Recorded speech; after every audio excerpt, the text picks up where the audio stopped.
સુરતમાં ગેરકાયદેસર જીગા તળાવને લઈ અને તપાસ તેજ કરવામાં આવી છે। ગેરકાયદેસર જીગા તળાવને લઈ કલેક્ટર દ્વારા તપાસ કરાઈ। કલેક્ટરે મજૂરા મામલતદારને તપાસ સોંપી અને રિપોર્ટ પણ માંગ્યો છે।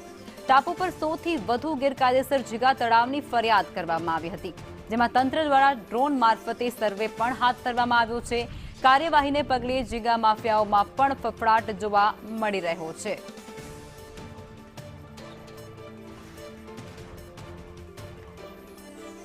સુરતથી આ સમાચાર છે, જેમાં ખેડિયા ટાપુ પરના ગેરકાયદેસર ઝીંગા તળાવ મામલે સુરત જિલ્લા કલેક્ટર દ્વારા તપાસનો ધમધમાટ અત્યારે હાથ ધરવામાં આવી રહ્યો છે, જેમાં તેમના દ્વારા તપાસ કરવાના જે આદેશો છે તે આપી દેવામાં આવ્યા છે। ત્યારબાદ રિપોર્ટ પણ માંગવામાં આવ્યો છે, જેમાં ડીઝલ ચોરી બાદ હવે ગેરકાયદેસર ઝીંગા તળાવની રાવ પણ કલેક્ટર સુધી પહોંચવા પામી હતી અને ત્યારબાદ કલેક્ટર દ્વારા આદેશો આપવામાં આવ્યા છે।